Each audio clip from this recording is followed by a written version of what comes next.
got a whole bunch of MLB trade deadline intel to talk about today. Chris Cotillo released a huge article around what he was hearing around the Red Sox. We got notes from Ken Rosenthal, Mark Feinsand, Jarren Carrabis, all around the Red Sox making moves at the trade deadline. Isn't it so much better to hear rumors about them actually making moves than selling?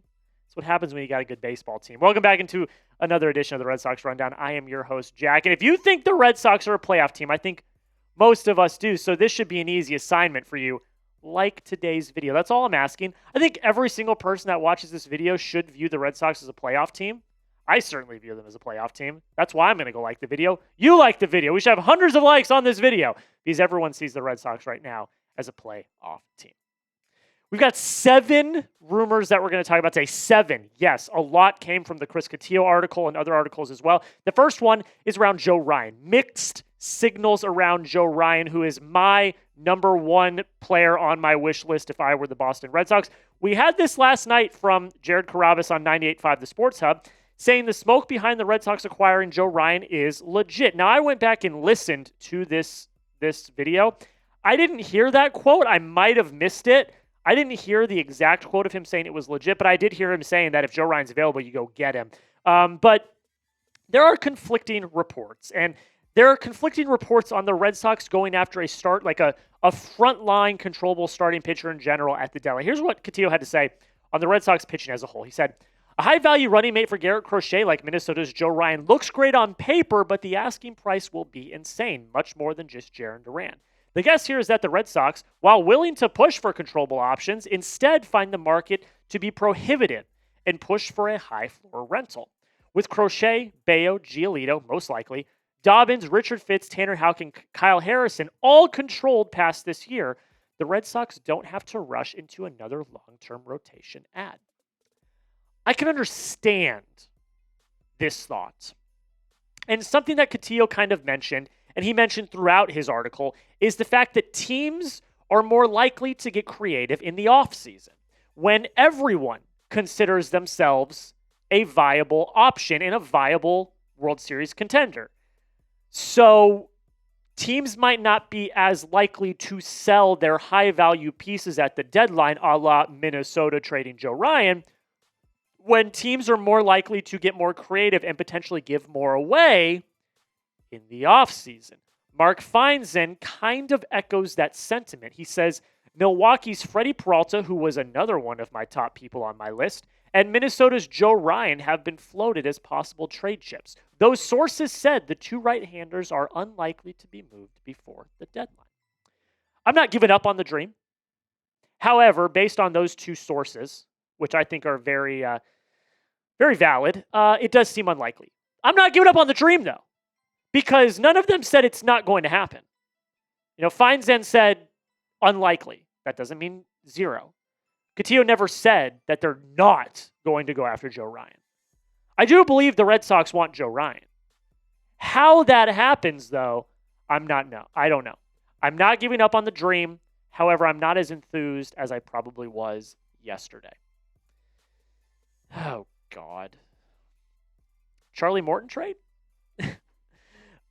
So in the article that Cotillo wrote, he mentioned in that quote that we read, high value or high ceiling rental options that the Red Sox are probably more likely to go after than a controllable piece. These are the 5 names that he mentioned: Zach Gallen, Merrill Kelly, Seth Lugo, Charlie Morton, Andrew Heaney. Cotillo wasn't the only one to mention Morton in relation to the Red Sox. Here's what Ken Rosenthal had to say. One of the many Orioles on an expiring contract, Morton suddenly looks like an attractive chip. No, he doesn't. During Fox's All-Star preview show on Monday, I mentioned him as a possibility for the Boston Red Sox. Yes, the Red Sox would love to do better, and perhaps they will. But the starting pitcher market is thin, and Red Sox manager Alex Cora is familiar with Morton from the 2017 Houston Astros. With Brian Bayo and Lucas Giolito both on a roll, perhaps the Sox would be okay with someone like Morton, rather than a pure and possibly unattainable number 2 starter. Absolutely not. No. I'm not trading for Charlie Morton. I'm not doing it. He has regressed every year since 2023. He has looked worse every year since 2023. He's not trending in the right direction. I'm not trading for Charlie Morton. It's not happening. If you're going to give up trade chips, I would rather go after Zach Gallen or Seth Lugo. We talked about Zach Gallen in yesterday's video. If you can get him on the cheap because he has been bad this year, and you can get him in the pitching lab with Breslow and Bailey, Zach Gallen could turn back in to that Cy Young type, contending for a Cy Young type pitcher. Charlie Morton's not going to do that. So for that reason, I'm out. Would you trade for Charlie Morton, though? Type T for trade if you would. Type P for pass if you would not. I am passing every day of the week. But you let me know. T for trade, P for pass. Would you trade for Charlie Morton? The next one. This was very interesting. I didn't even have Yandy Diaz on my radar until Chris Cotillo brought him up. Here's what he had to say. If the Rays do what they always do and trade players getting close to free agency, someone like Yandy Diaz could be available. If he is, sources indicate he'd be high on the wish list of some Red Sox decision makers. This is very, very interesting. So the context behind this, and we'll talk about this actually here in a few minutes. Cotillo's talking about the fact that the Red Sox want to add a bigger bat to the lineup. Yandy Diaz would be perfect. I mean, 285 OPS, 285 average, 793 OPS, 14 home runs, 53 RBIs, a 122 OPS plus. He'd be an upgrade at first base over anything you have. Look, Abraham, Toro, Romy Gonzalez have been great this year. They've been great. They've done everything that you could have asked them to do, being a stopgap after Tristan Casas blew his knee out at the beginning of the season. But I think we need to be honest with ourselves. They are not going to cut it, and Yandy Diaz would be a huge upgrade. However, this one also seems a little unlikely. Here's what Ken Rosenthal had to say in his article. He said, the current group that's wrong quote. However they fare, the Rays' reluctance to trade players who sign team-friendly extensions almost certainly will lead to first baseman Yandy Diaz remaining with the club. Diaz actually agreed to two such deals, the second coming in March, when the Rays exercised his $12 million option for 2026 and added a $10 million club option for 2027. So it does seem very unlikely. So look, Yandy Diaz would be very interesting. He'd be the best first baseman on the market, in my opinion. But at the end of the day, like Joe Ryan, I don't know if the deadline is going to have as many interesting pieces as we may have originally thought. But if the Red Sox make a trade, and they most certainly will, we will make a video. So subscribe so you don't miss any of the news. We were live for the MLB draft. I did scouting reports for every single draft pick. That was 21 videos, folks. That was a lot. And we're going to have all the trade rumors that you need. So make sure you subscribe. Join us, because we're going to be live for the trade deadline. And every time the Red Sox make a move, there will be a video. So targeting a big bat. This was the other part of this that Cotillo was talking about. And that's where the Yandy Diaz rumor came from. Here's what Cotillo had to say. This is the quote that I was reading when I was supposed to be reading the other one. The current group, sans Devers, lacks a little bit of pop, so a reinforcement is still on the table. Breslow isn't going to add an outfielder. He's not touching third base, shortstop, or second. So any acquisition better be able to play first base. That's where Yandy Diaz came in. Obvious options include Ryan O'Hearn, Nathaniel Lowe, and Josh Naylor. If you're going to go for rentals, which is what it sounds like at this point, I really like Ryan O'Hearn on this team. I think he would be an absolute dynamic bat in this lineup. He would be everything you're looking for in a Tristan Casas replacement for this year. He would add a pop that you don't have, which I honestly don't think is true. You've got multiple players with double-digit home runs. Now, you don't have like a 20 home run hitter so far. But like Wilyer Abreu's got 14, 15, 16 home runs. Alex Bregman's back. He had double-digit home runs before he got injured. Ceddanne's hitting the ball hard. So I don't fully believe that quote's true. But O'Hearn would most definitely be the pop in the lineup that you could use. So it's an interesting thing to think about, and interesting that the Red Sox are still thinking about that when they've only talked about getting pitching. Would you trade for another bat? That is the question I'm asking you right now. Why for yes and for no? Get down below in the comments. If you were Craig Breslow, make the call. Why for yes and for no? Would you trade for another bat? Okay, let's talk about it. Let's talk about it because I have been adamant. I have been adamant for weeks now that the Red Sox will trade an outfielder. And the reason why is because the logjam does exist.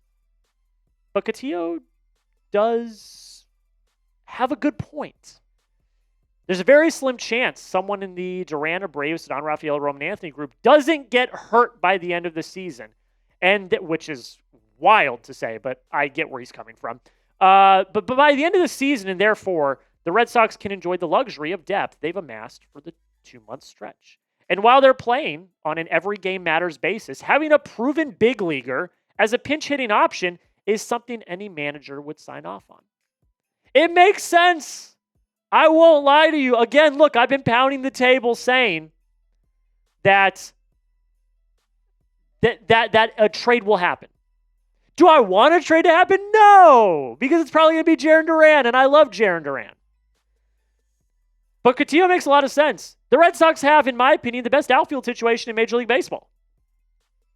I think that they've got 4 bona fide starting outfielders. I mean, they aren't even bona fide. They're 4 starting outfielders. Plus, you've got Masataka Yoshida who can play in the outfield. Plus, you've got Rob Refsnyder who can play anywhere in the outfield. Like, they've got the best outfield situation in baseball. However, and I'm going to continue to beat this into the ground, if Joe Ryan is available, you make the trade. That means if they want Jarren Duran, if they want Wilyer Abreu, make the trade. Because the logjam's there. It's not going to go away. Eventually, you will have to make a trade. Will that be now? Maybe not. Will that be in the offseason? Absolutely.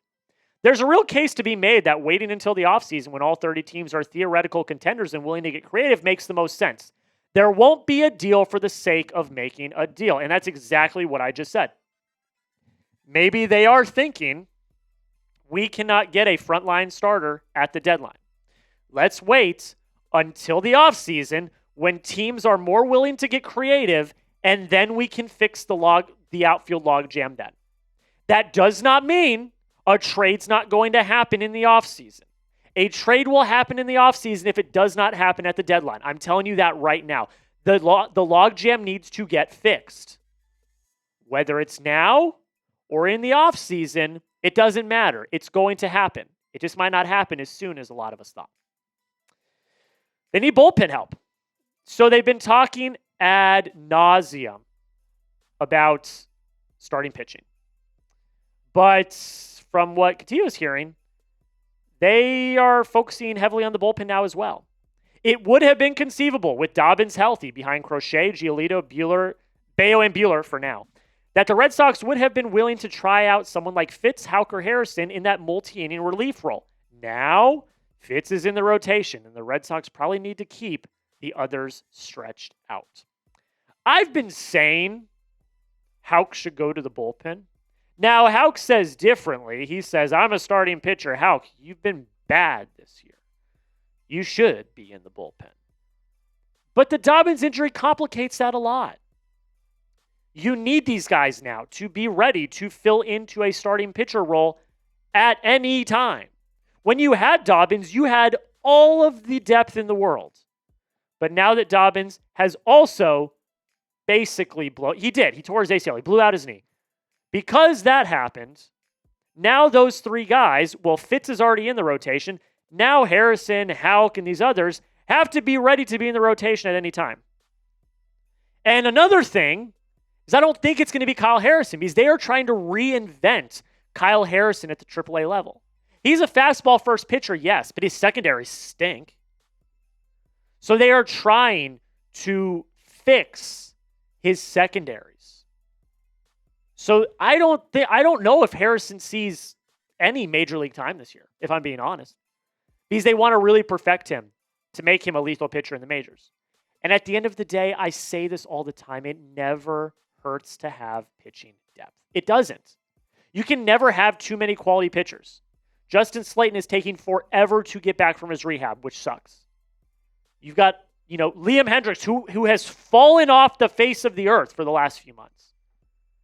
And you don't really, Luis Guerrero got hurt as well. Like, you don't have the depth that you did. And with how much this bullpen has had to be stretched out, it wouldn't help to add a fresh arm at some point. If you want to add a reliever, if you want the Red Sox to add a reliever, go down and like the video. This is the second time I'm asking you to like the video today. I think you believe one or two of these statements. Do you think the Red Sox can be a playoff team? Or do you think they should add a reliever? I think you believe one of those two. And if you do, hit that like button right now. The last piece of intel that we have is an interesting one. Going after a catcher. And it's not just any catcher, ladies and gentlemen. How about an old friend, Christian Vazquez? Here's Cotillo. One name to watch, old friend Christian Vazquez. He's talking about they need to add a catcher. That's the context of this whole thing. Who is also not hitting a 170 average, 492 OPS, but has had some intangibles the Red Sox like. The Red Sox would probably trade him in a salary dump. I think we can all admit that Connor Wong has been absolutely horrific this year. He's an automatic double play basically anytime he comes up and there's a runner on base. I literally call it the Connor Wong signature double play every time he comes up to the plate. Christian Vazquez hasn't been much better. I mean, if we compare him, holy, my God, it's just not good at all. But maybe, just maybe, Vasquez is better in Boston. He's back with an organization that he knows and loves. He won a World Series with. He's back with a manager, Alex Cora, who, from all accounts, he is good friends with. And maybe a change of scenery is what Vasquez needs. Anything's better than Connor Wong. At this point, that's all you can say. So if you can get Vasquez for cheap, and he comes out and plays well in a place where he's comfortable, I don't see why not you go after it. I don't really know what the catcher market looks like, so it's going to be interesting to see. Nonetheless, would you bring back Christian Vazquez? Yes or no? That's all you got to do. Type yes or no in the comments. I'd consider it. I think it's interesting. I said I don't really know what the catcher market looks like. I don't think you're going to get anyone crazy, so maybe Vasquez is your best option. Again, anything's better than Connor Wong. I'm sure Connor Wong's a great guy, but he's not a good baseball player this year. Anything's better than Connor Wong. So we'll see what happens. And again, like I said, if the Red Sox make a trade, we will have a video. I want to thank you all so much for taking time to watch this video. We'll be back again tomorrow with another one. And until next time, go Sox.